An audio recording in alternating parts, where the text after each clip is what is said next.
Hello, everyone. Welcome to our webinar today about building an internal coaching program. We're really excited to have you with us. This webinar is presented by DecisionWise. This webinar is presented by DecisionWise in partnership with Velocity Advisory Group. We've recently partnered to combine a comprehensive 360-degree feedback tool with specialized executive coaching to give organizations a tailored development experience for their leaders. Our speakers for the webinar today are Dave Fechtman, the CEO of the Velocity Advisory Group, and Matthew Wride, who is the president at DecisionWise. We do have a couple other housekeeping notes that we'll just throw into the chat so we can get started. But with that, I'll go ahead and turn the time over to Matt and Dave. Thanks again for joining us. Thanks, Drew. We are super excited to have everybody with us. We did a webinar, probably 6 weeks ago, Dave and I did, and we had a lot of fun. And the first thing we said after it is, hey, we need to do another one. and so we decided to sort of take what we talked about last time was getting the most out of coaching and 360 feedback. Dave does the coaching and I do the 360-degree feedback, the technology side. And this time, as we were talking, we wanted to cover how you could build up a coaching program inside your own organization.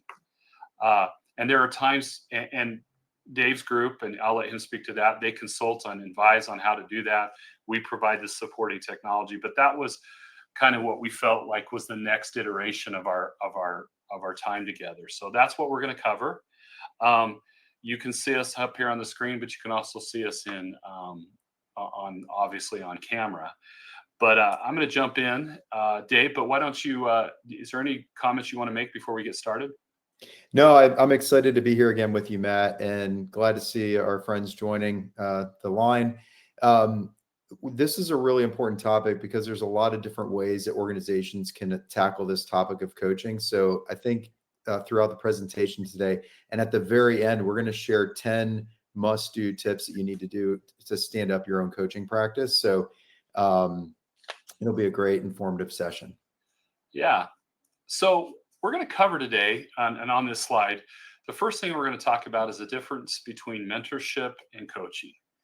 And I've known the difference intuitively, but I've never had to sit down. And this is something Dave helped me sort of think about and drill down on my thinking, is that there are distinct differences between mentorship and coaching.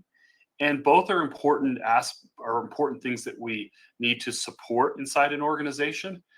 But at the end of the day, I think you'll see how coaching probably is the better choice. We're going to then cover core coaching principles, right? What makes a good coaching program? What makes a good coaching experience for those that are going through the process? And then how do you, as organizational leaders, build a program, support it, and make sure that it has the ROI that you want? So that's essentially the agenda for today. Dave, any thoughts? Anything else you want to hit? No, let's hop into it. All right. So investing in your people pays off. Dave, you're going to talk about this. Yeah, so we'll share a few statistics with you, but I think this is going to be fairly intuitive and common sense, if you will. The more that you invest in your people, the more likely they are to stay with you. And a lot of organizations think that there's a risk factor in upskilling your employees where they're going to become more marketable in the open market. We know this to be a fallacy because if you look at these statistics, people, and this is definitely a generational thing as much as anything, but people want you to invest in their talent. And those of you that are HR executives on the call today, you know this to be true as well, that when organizations invest in their talent development, they financially perform at a better rate than organizations that usually use learning and development as a cost-saving mechanism. The ones that view it as an asset financially perform better. It also drives engagement, which is the middle statistic. And then lastly, it helps with retention. Imagine that you have a more engaged workforce that's not going to leave you. That's really the ultimate goal. And when we talk about high quality leadership development programs, nothing better fits that descriptor than coaching itself. So The why behind it, it's not just because it's the right thing to do for your employees, but there's a business case for you to do this. So Matt, I'll hand it back over to you. Yeah, it's so tempting to cut these programs. It's so tempting to think that they don't matter, but they really do have, as you said, an ROI.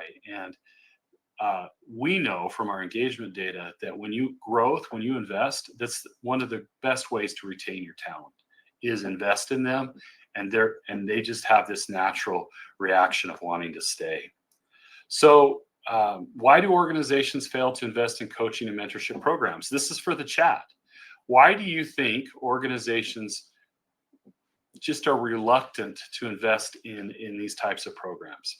Love to see what people think. Throw that into the chat. Dave, while we're asking that, what do you think? Why do you think organizations are reluctant to invest in these programs? I think oftentimes what we hear is that they've been there, done that, they've tried it, and it wasn't as effective as they were hoping. I think that's one of the primary things that we hear. Also, when they're doing it internally, they don't have the right skills developed in the folks that are sharing the knowledge or helping their employees grow. So the experience wasn't as strong as it frankly should have been. Those are some of the main reasons. And then, of course, like we just talked about, not understanding that this investment is going to pay an amazing return on investment. They view it more as an expense as opposed to an investment that's going to pay dividends. Yeah, I love all the answers that are coming through. Yeah. My favorite was it's not as sparkly as a new building. I get the snark, and I appreciate it. But from my perspective, the biggest challenge is it's very hard to track the ROI. And there's in the end, and sometimes leaders say, well, you can't track the ROI, therefore there's no value. That's not a right way to think about it. There's value. The fact that we can't quite track it the way we want doesn't mean the value is not there. But there's this assumption that if you can't track it, somehow there's no value. I will tell you, indirect value and indirect metrics that we get through engagement scores, there's a ton of value in investing in your people. And these types of programs, what you do, Dave, and others, is just so valued by these leaders. They just really feel like the organization cares about them. Yeah. Well, thanks for populating those. Those were, I think, cost, budget, margin creep. Those were all kind of what we predicted. So covering then essentially why these programs are important. Let me cover a few things. Number one, we promote without upskilling. That means we choose someone that's good at their job and we say, well, you're good at your job, you must be a leader. What's your perspective on that, Dave? Is that always true?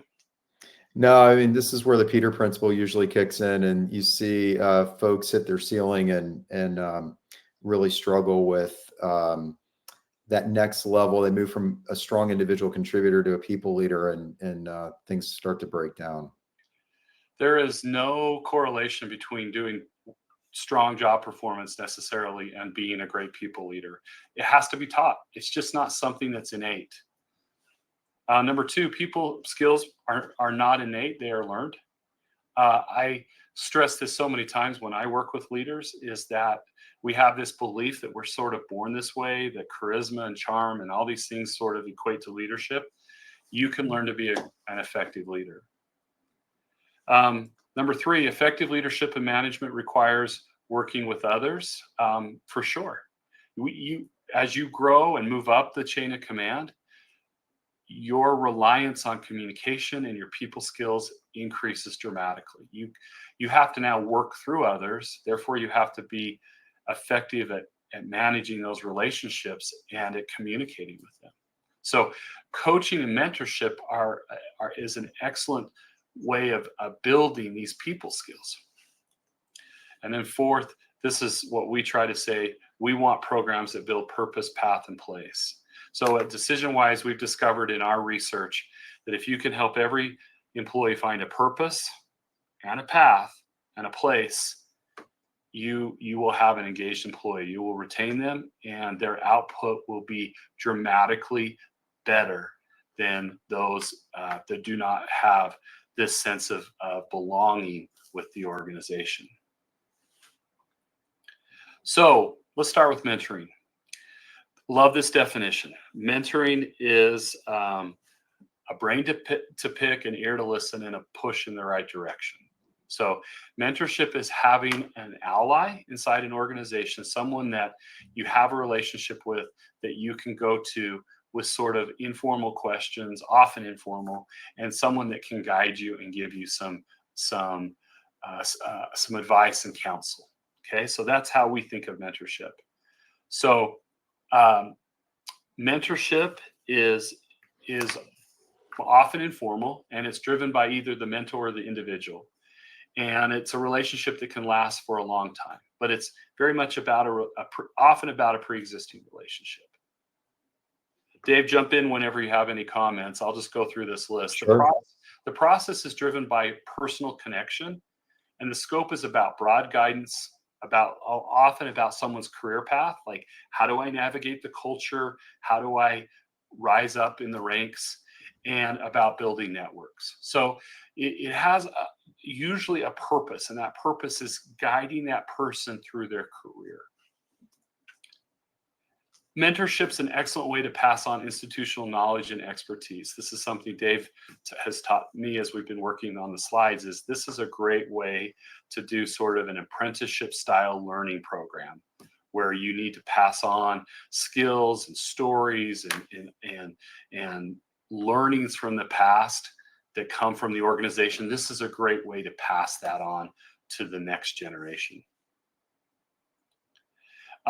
Technical skills. You can mentoring someone with technical skills. So if you're in an area and you need to teach someone how to use a complex system that's been purpose built for an organization, mentorship's a great way to sort of do hands-on training of a particular technical skill or something that's unique to an organization.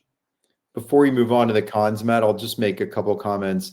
Oftentimes people think of mentoring as more informal, like we have stated here, or it's ad hoc. There are some organizations that we really admire that have very, very structured and fantastic mentoring programs. But it is usually this more technical side of the job. It's generally speaking to help them build their expertise around the skills that they need to do their job.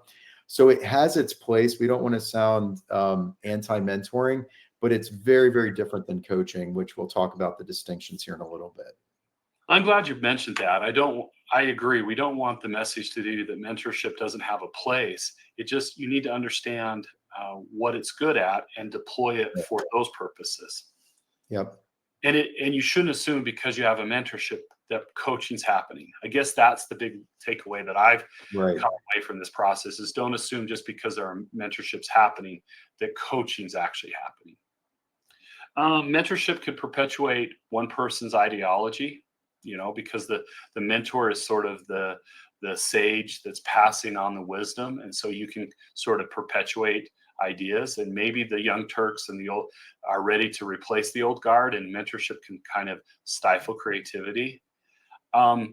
This is one that is important, is that it's often informal. So we're not tracking outcomes, and we're not really sort of measuring our progress. We're sort of doing matchmaking, but maybe we're not doing much more than matchmaking. Maybe we're seeing if it's happening and sort of generally aware, but we're not measuring results. Most are never trained on how to be a mentor.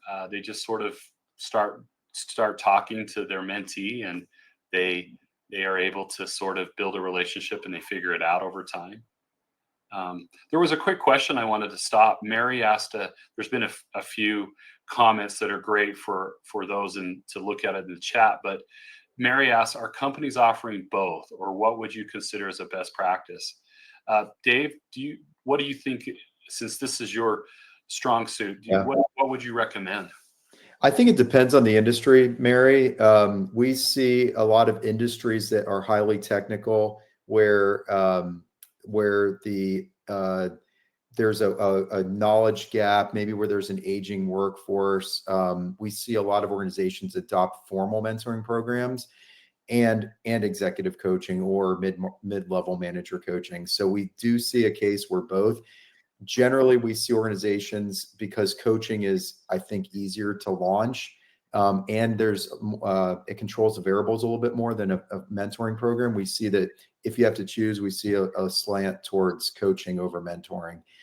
There is a trend right now on reverse mentoring. If you guys have heard that term, which is really cool, but it's basically where the younger generation is coaching the more senior leaders in the organization on efficiencies, job hacks, cultural differences, things that maybe the older generation feels a little bit more out of touch. The younger generation is sharing knowledge to bridge that generational gap, and also to help the older, more senior leaders stay relevant and effective at their jobs. So there's a lot of ways this mentoring thing can take place, but again, we're usually married. It's usually coaching and then occasionally a formal mentoring program. And last point here on the cons, formal mentorship programs, as we alluded to, they're not always rooted in goals and outcomes. And so they are about sort of finding people that work and connect well with each other. But coaching actually allows us to measure before and after, because we can measure competencies, we can measure the skills and see if the coaching is actually doing something. It's a little different with mentorship. We don't know how to say, did that career advice help you? Did that guidance on how to navigate a tricky issue with a board presentation, how did that work? It's harder to measure. All right, Dave, I'm going to kick this over to you, and I want you to help our audience understand a little more about coaching. Yeah. So coaching is, if you think about the difference, and we'll talk a little bit about leadership and management versus coaching, but basically, when the most common confusion lies in coaching conversations versus management directives or management conversations. So coaching is designed to really help develop those skills and competencies that are going to help them be better leaders. And even if they're individual contributors, they can still be better teammates and better leaders of initiatives and better leaders of projects. So the executive coaching is generally reserved for true executive level or senior level people in the organizations, but there's a definite emergence in the workplace of high potentials and middle management being upskilled through coaching as well. So if you go forward a slide, Matt, one of the things that we're seeing is trying to figure out, well, who should be involved in a formal coaching program. And we would agree with this quote that it's really everybody.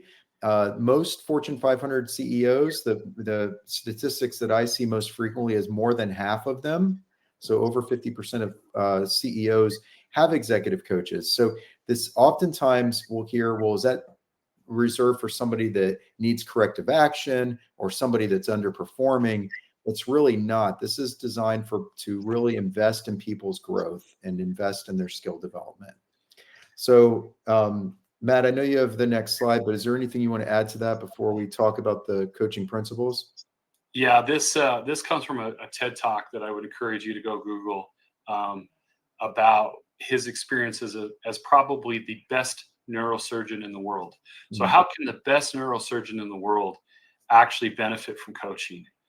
And so when he says this, when you're talking to someone who's literally at the pinnacle of their career, and he's like, everyone needs coaching. And it's so true. And our goal is, how can we deploy that at the right levels inside the organization? The next slide. Go ahead. I'm sorry. Let me double down on one thing, and then I know we'll get into this. One of the things that we hear most frequently is the leaders that we get to work with at Velocity, we oftentimes find that their blind spots are enormous, because the higher they get up in the organization at the C-suite or even more of a senior level role in the organization, they don't have the line of sight that they used to when they were younger in their careers or at different levels.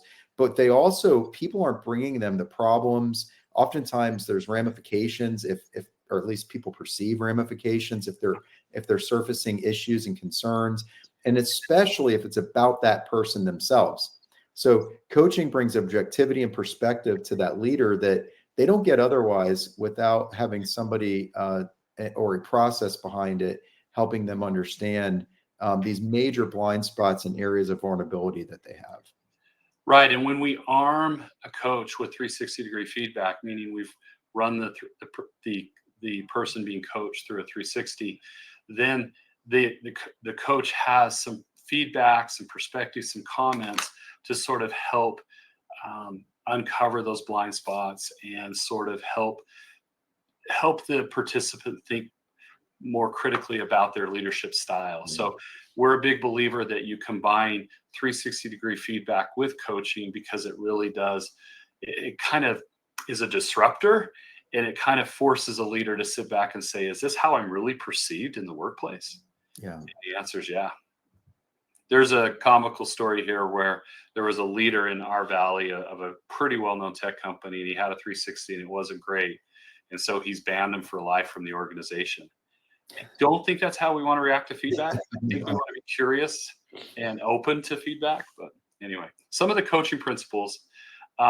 So this is how coaching is different than mentorship, and why, and to help you evaluate as you think about when you're deploying a coaching program. It's about personalized development. So again, we're focused on upskilling and teaching people how to grow their leadership. It's an action-based approach. Coaches they're not in there just to have talk therapy, and it's certainly not therapy. I don't want to imply that, but it's not just a nice to have conversation. Good coaches say, okay, what are you going to do about this feedback, or how are you going to resolve the challenges that we've talked about in this conversation? Coaches offer support and guidance. They can help brainstorm. They can, one of my favorite questions to ask whenever I'm in a coaching scenario is, have you experienced this before? Is there any other evidence that this is true for you? You know, and you get them thinking through other use cases so that you can guide and support them. It's feedback focused. We hit that point, is we're trying to uncover blind spots and help people improve the way they're perceived and how effective they work inside an organization. Dave, I think you're on this one. Yeah, so we'll spend a little bit about coaching characteristics. I'll get through this fairly quickly, because what I want to talk about next is the difference between an organization's internal coaching program versus using external coaches. So Matt, you can click through all the check marks here. So what are the characteristics of a coaching program? Well, one, it's oftentimes it can be a short-term or even a medium-term engagement. I will share, there's one exception to that, and I'll share that in a second. But generally speaking, you engage with a coach to identify a set of competencies that align with what the organization's needs are, or what that person's needs are. And you work on a short-term basis. I'd like to say short-term, let's call it 6 months, where you're developing those skills over, and it could be coaching around 360 feedback, which could be as short as maybe 1 or 2 coaching calls. And then a medium-term engagement, or maybe on the longer side, would be a 1-year engagement where you're really honing in on getting them to move the needle. What we generally say is, if you think of coaching like going to the gym, 1 coaching call is not going to do anything more than make you sore and frustrated, right? So generally you need a couple of these calls to identify the needs, the skills and competencies, follow back up and make sure that coachee is making progress on it. There's structure to it. The targeted and focused scope, one of the things that we love about DecisionWise is their tool, their 360 tool in particular, it takes all the guesswork out of it. It really helps that coachee fully understand their self-perception versus their different stakeholders that have rated them. And what the next bullet point is that coaching brings an outside perspective. We talk about objectivity and perspective. It's really important for that coach to not just look at that one-on-one relationship, but to also think through what they know about that organization, or what they know about other leaders that are in similar roles in the industry or outside of the industry even. So I won't read the rest of these for you, but really what this is it's it's focused specifically on that person versus training that may be a little bit broader. It's really focused on that one-on-one exchange. Anything Matt, you want to add to that? Yeah, I was just going to say, one of the things I appreciate about coaching is that it's a structured relationship. So because it has a focus, we can decide if it's effective. We can measure the outcomes. And good coaches help, as you said, they help the participant craft that. They don't go in and just tell the participant what to do or the coachee what to do, but they kind of co-create together a roadmap. And that's a great process in and of itself, just that. And then they actually go through the roadmap and it really begins to shine and sing, if you will. So I love the fact that coaching has some structure. Yeah. Another thing about coaching, oftentimes people try to make this a little bit more complicated than it is. There are really three things that a coach does. And I would argue, try to come up with a fourth. It's hard. One is the skill development. That's the beautiful thing about DecisionWise tool and coupled with coaching, but identifying competencies and skills that they need. Those could be around time management, delegation, holding others accountable, coaching, conflict resolution, all sorts of things that leaders need to be effective in, critical thinking, those sorts of things. The second category is around goal attainment. Those are personal development goals. They could be organizational goals, but helping them develop their goals in a way that they can structure and execute upon. And then the third piece of coaching, which is really valuable, is situational coaching. And that's where, Matt and Dave just don't get along and everyone knows it. And the coach can work on those relationship issues, these things that aren't a skill or a goal necessarily, but these are real life situations where a key employee resigned or a client left you, or you had a big opportunity and you don't know really what to do with it. Those are the things that the coaches can help navigate through. So those are components of a coaching program that oftentimes are overly complicated, and they're just in fact not.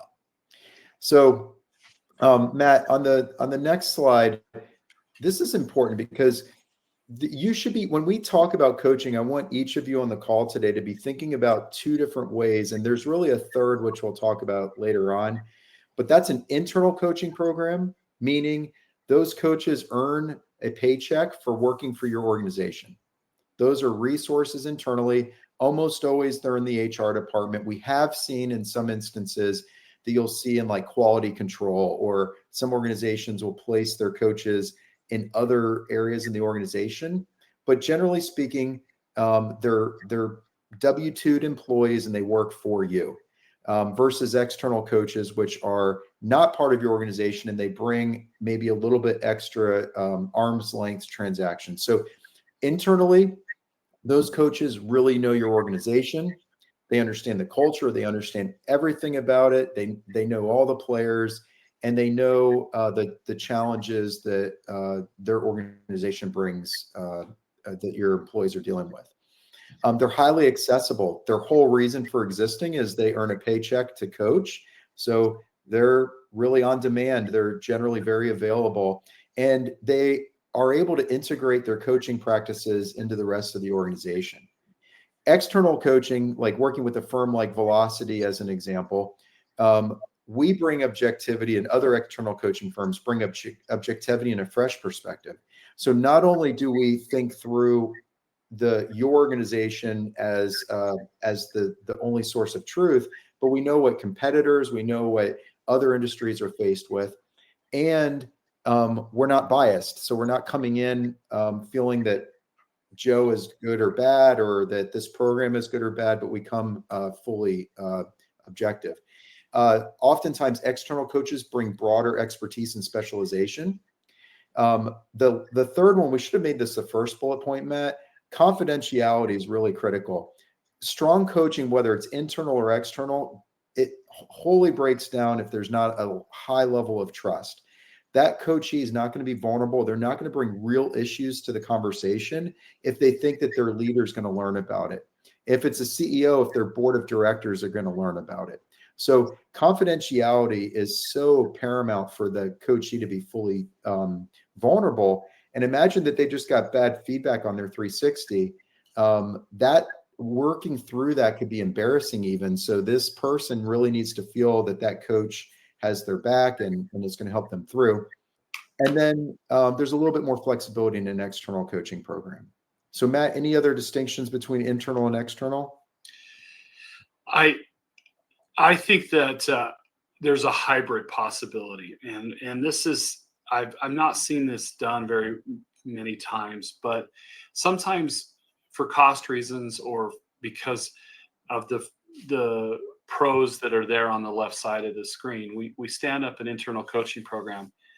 I like having some external coaches available when a coach gets into a scenario where confidentiality and trust is really important.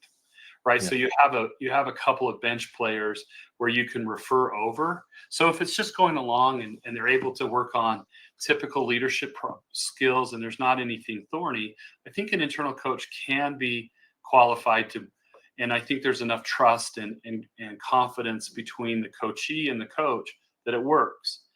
But I think you need to have that resource readily available that a referral could be made to quote unquote a specialist who is an external coach to handle some of the more serious issues that arise.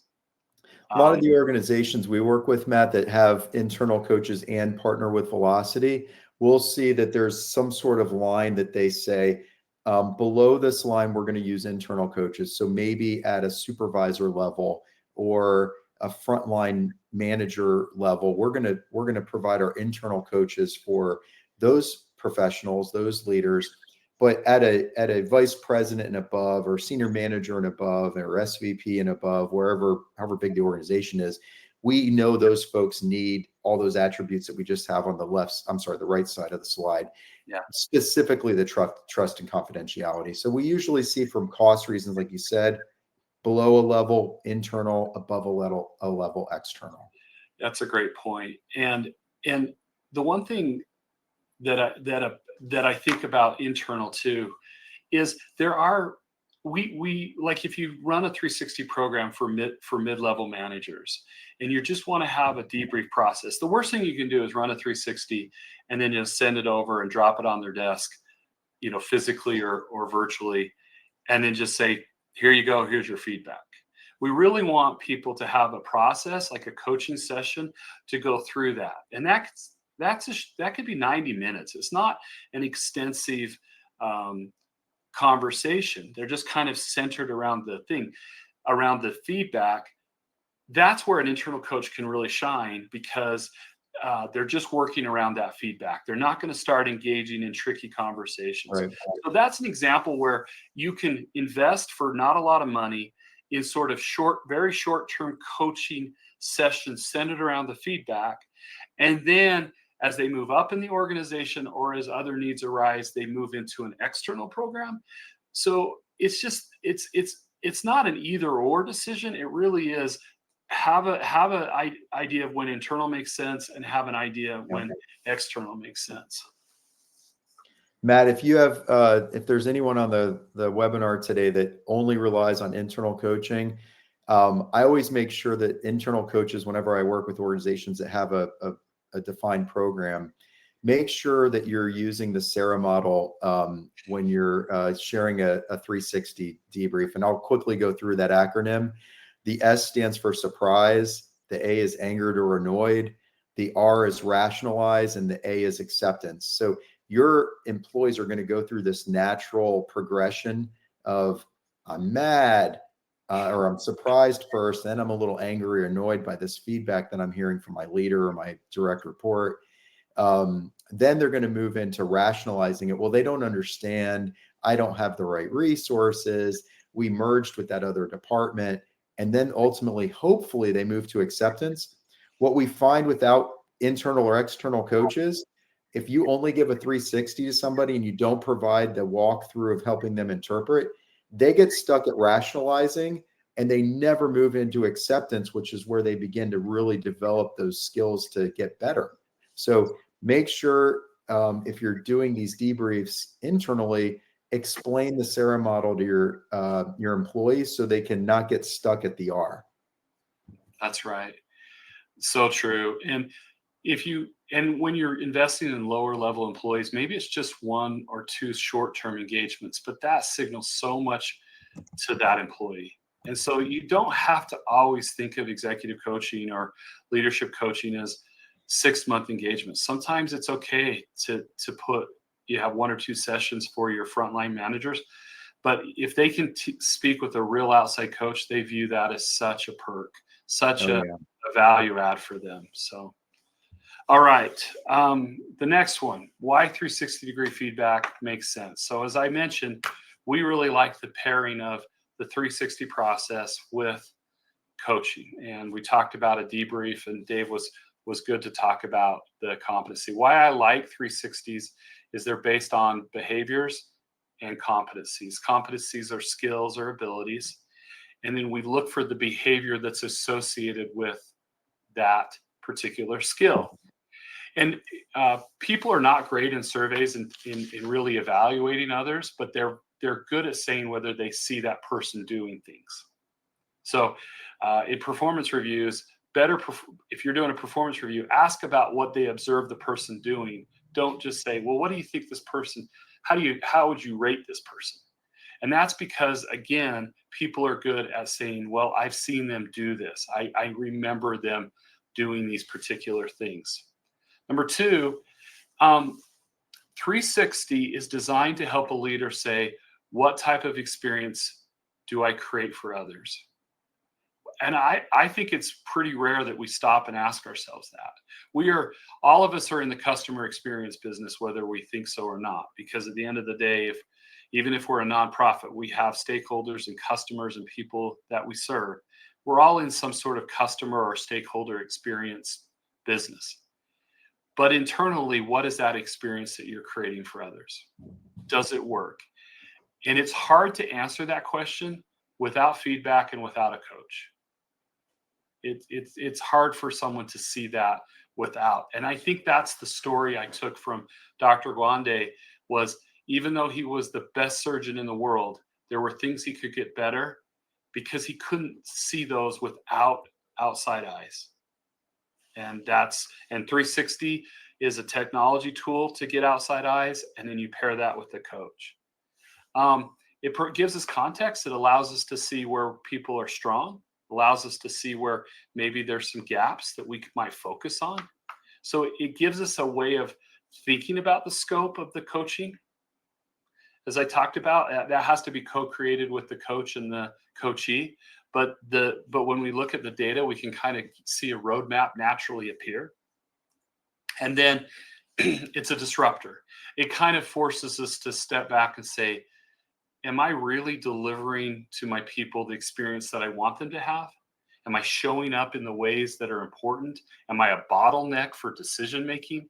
It helps answer those questions and become, which is foundational for meaningful change. All, of course, is that it's a framework. We have the key is you can design the competencies that matter. We can make 360s match your own competencies. So if you've developed competencies, if you have a system, then let's measure those. And our tool allows you to build those and to really focus on what matters to your organization.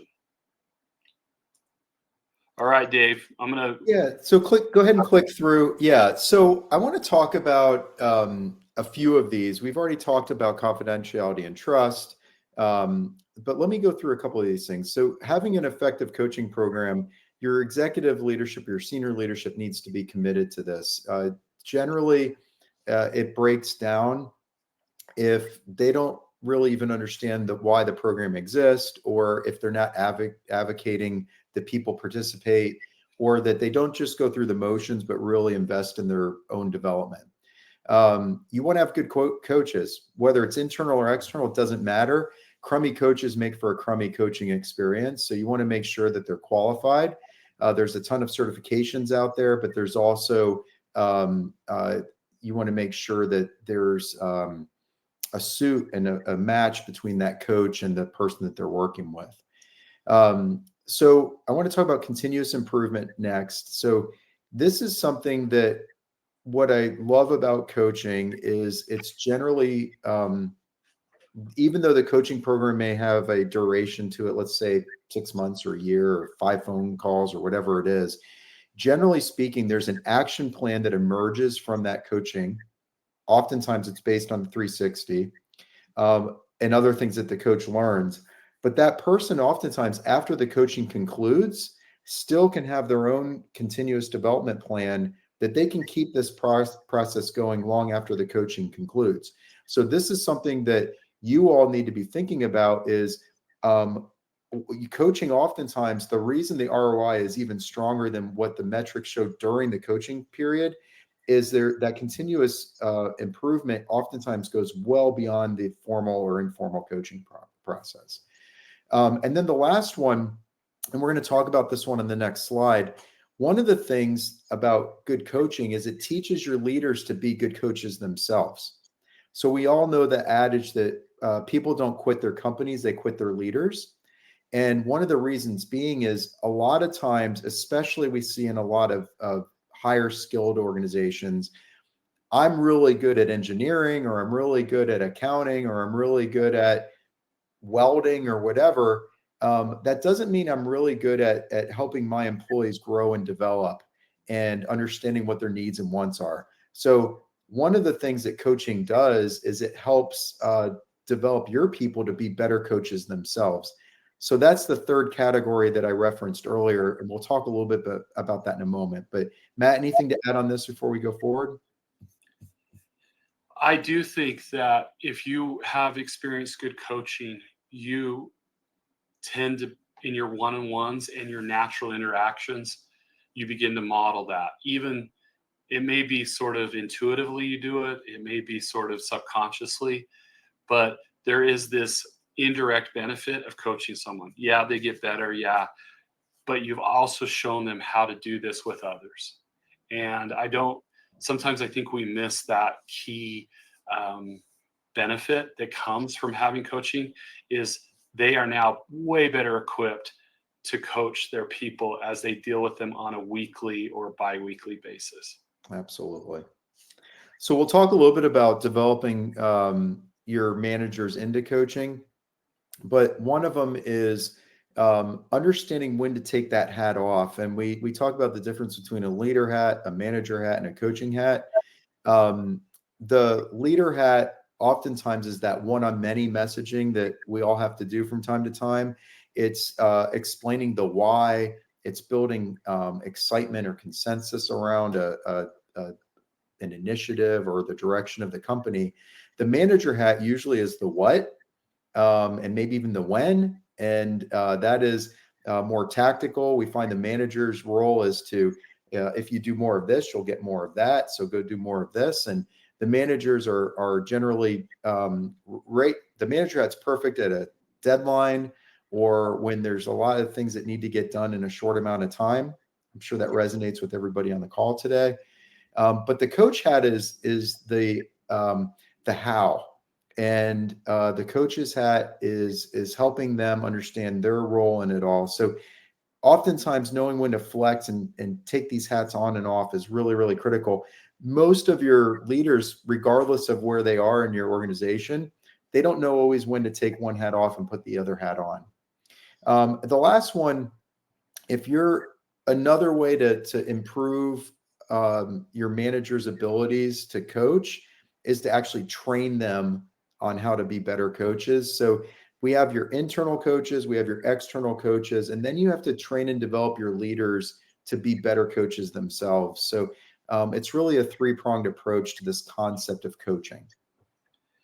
Dave, there was a question again from Patricia about coaching certifications. Do you want to talk about that? I'm not up to speed on that world very much, so you're probably the best one to talk about that. Yeah, so there's a accrediting body called ICF. They're really the ones that are, if you think of them like quality control, if you will, they oftentimes look at these different coaching certification companies and say, is it an ICF accredited coaching organization? opinions on this topic, Patricia, I'd love if you want to reach out to us after this. I can share with you my thoughts. But there's a lot of them out there. I think some are better than others.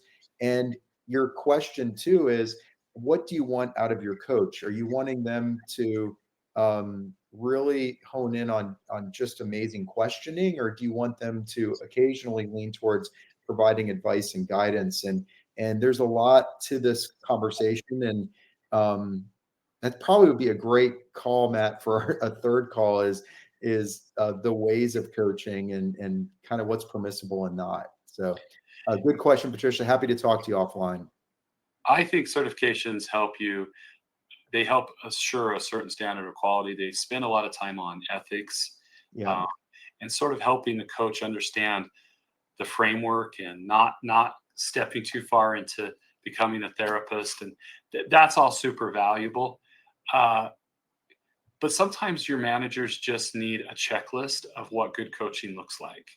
And so you can build, I think, your own internal certifications, or you could partner with like Dave, and Dave can help you decide what a certified coach, quote unquote, might look like inside your organization. Yeah. And yeah, you'll cover some of that, but you don't have to think about it as someone who's hanging out a shingle, but like, okay, these are the elements of how to listen, how to be present in the conversation, how to reframe things. So I'm a believer in accreditation, but I don't think it should be, oh, that's the only thing we care about. I think you should think about other issues, as Dave said, kind of the style and some of your needs.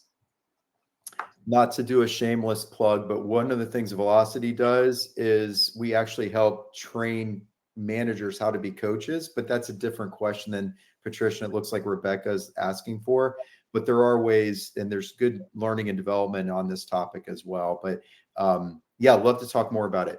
So the next two slides, those of you get your phones ready. I think probably Matt will send this deck out later, but the next two slides are going to be really good for, all right, I'm interested in developing a coaching program for my organization. What are the musts for this thing to really work for me and for us? So I'm going to go through these fairly quickly, just in the spirit of time. But one is, we talked about trust and confidentiality a lot, but you have to ensure that this is a safe spot for that coachee, that person receiving the 360 feedback.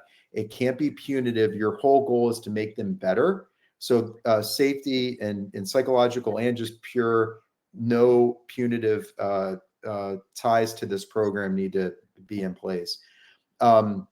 Why it exists, in order for this to be really accepted and actually embraced and enthusiasm around it, the why is critical. The 360s bring a huge level of measurement, but you also may want to attach other key measures of success to this program. So reducing turnover, increasing engagement scores, maybe your CSAT scores, maybe profitability. Don't limit yourself just to that person or your human capital, but what is it your organization really prides success on? Tie the coaching directly to that. When that happens, when you say, hey, our profit margins are going up because we've run a successful coaching program, or we've reduced our costs with recruiters because our people are sticking around longer since we've done this coaching program, that's when your executive leadership is going to be singing your praises. Hey, Dave, can I just insert something here? Yeah. So when we talk about debriefs with 360, we're not just saying you should go through and just describe what people see on the report. A really great way to do it is to ask just that. What's your big goal, business goal, business metric in the next 6 to 12 months? Get that out on the table and then say, oh, notice how this feedback is either going to help you accomplish that goal or could possibly keep you from achieving that goal. Yeah. So anytime you're doing a coaching session, I really agree with Dave on this point. It should tie back to solving a business challenge. And a great way, and then using those things that we talk about in furtherance of helping that person achieve that goal, that business goal. On number 5, we've talked about crummy coaches equals crummy coaching. So you want to make sure you've got a bench of really good coaches. Again, If that's going to take you time to develop, start externally while you're developing your internal coaching program. Next 10 or next 5, you can just click through, Matt. You want to make sure that there's some structure behind this. What's really nice about if you're launching an internal program is you can create some standards and you can create some templates and approaches to really make sure you can do that at scale. And again, we're happy to talk to you about that. In fact, I'll just say this now. We're going to offer at the end of this, and Matt, I'll just do it now. I know we're going to do it in a couple of slides. One of the things that we want to offer everybody on this call is if you want us to talk through launching a program at your organization, we're going to make that available at no cost if you're interested. So your organization's competencies or that job family's competencies should be built into your coaching practice. So if you want to, again, make sure that this has a direct correlation to performance, make sure that the skills and competencies are what you need them to be. Playing Cupid, number 8. Again, it's really not successful when you've got a coach that is really hard charging and direct and aggressive, and you've got a introspective, quiet coachee. You've got to make sure that the chemistry is right. You want to make sure that, again, those coaches are properly trained and that you've got the right coach matched for the right coachee. None of this is valuable without proper feedback and making sure that the metrics are in place to measure performance. One of my favorite things to do is to do a 360 at the beginning of a coaching engagement, coach and develop that leader for 6 months to a year, however long it is, and then give them their second 360 to measure against that baseline. Almost always, and I'm sure this is just intuitive, almost always that leader sees real growth in those areas that they scored lower on the initial one. And then on this last one, coaching shouldn't be set on an island and it's just living in this real weird world where no one really understands what's going on. It should be fully integrated in all your learning and development needs at your organization, as well as the technical ones. Because if your coaches know that this department of leaders are all getting certified in X, or you're migrating from traditional development to agile, it's good for the coach to know that, and then they can work all those big initiatives into the rest of their coaching conversations. Yeah. So these 2 slides should help you stand up your program in a really effective way. From our perspective as a measurement company and as having a platform for 360s, I love the idea of the follow-on 360. But if you're worried about fatigue, we've done simple pulses, post coaching pulses that are 10 questions, and you just basically say, has that person gotten better? Are they about the same, or has it declined? So you don't have to always do a full 360 again. We actually have an instrument where we can just pulse and get a general feel rather than sort of creating another that. So just wanted to throw that out there. I'm a big believer you've got to do the follow on, but we have some strategies that doesn't mean we have to do just another 360, especially if you're going to do one, say 8 or 6 months after, and it feels a little quick. If it's been 2 years, you should do a full 360. But if you want to do a follow on, then we'll do something shorter. Yeah. Thank you, Matt. Probably my best quality as a coach. So I'm just going to read this quote. Probably my best quality as a coach is that I ask a lot of challenging questions and let the person come up with the answer. This for me was when I first was introduced. I come from a different background. I come from a M&A background, and so when I first encountered coaching, I really realized that this is what it's about. Like this is the thing that kind of like, oh, you're going to have a lot of challenging questions, but the answer lies in the coachee, not in the coach. If you want an answer, hire a consultant, right? But if you want, but don't hire a consultant to be a coach. What are your thoughts on that, Dave? Yeah, there's a lot of these we were talking about coaching certifications earlier. A lot of the certifications, they talk about this continuum between therapy and consulting. Coaching needs to fall in the middle. And a lot of it, really the purpose of coaching is self-discovery, and it is more question-based than it is answer-based. So if your coaches are spending a lot of time talking and not listening and asking good questions, the formula is off. I'll share with you one of the things that we do. We use conference lines at Velocity, and it doesn't record the call, but what it does is it captures who's doing more talking, the coachee or the coach. And we look at that ratio to make sure that the coach is talking a lot less than the coachee. So the only way that that happens is through great questioning. Yeah. I think that you don't have to have all the answers. You just have to know how to ask the right questions. And that's the power of coaching. So Dave mentioned, as we conclude our webinar today, he mentioned that we have the options for some no-cost pro bono consultations. And the way that works is, for us, we can help you think through your competency framework. We're happy to do a competency review. Think about how you measure, think about your technology. That's what we would do, and we're happy to do. And then Dave, why don't you mention kind of what your hour would look like if someone reached out to Velocity? Yeah, we would just talk through what you're currently doing, what's working, what's not working, and then ways to grow a coaching practice, whether it's internal or external, or a blend, a hybrid like we talked about earlier. Just making sure that you're not neglecting coaching as a really powerful attribute to your learning and development. So happy to talk through your existing formula, what's working, and then maybe some ideas on improvement. One last thought I wanted to leave is just a metaphor I've used over the years. I can't remember who gave it to me, but there in basketball, you have to, and in other sports, but I'm going to use basketball as my reference point. You have timeouts and you have practices. And when you think about coaching and mentorship, ask yourself, are we doing a timeout where we're just quickly getting in there and evaluating what's happening in the heat of the moment? Or are we doing an actual practice where it's a coaching session? We're going to invest, we're going to take time, we're going to develop somebody. That's always been a helpful metaphor for me to ask, okay, what is the nature of what I'm doing? Am I conducting a timeout, or am I conducting a practice where I'm trying to get, think through strategy, prepare, those type of things? So last thoughts to you, Dave. You get the last word. No, I appreciate everybody hanging in there. I love the questions and statements in the chat box. Thank you all for your interaction.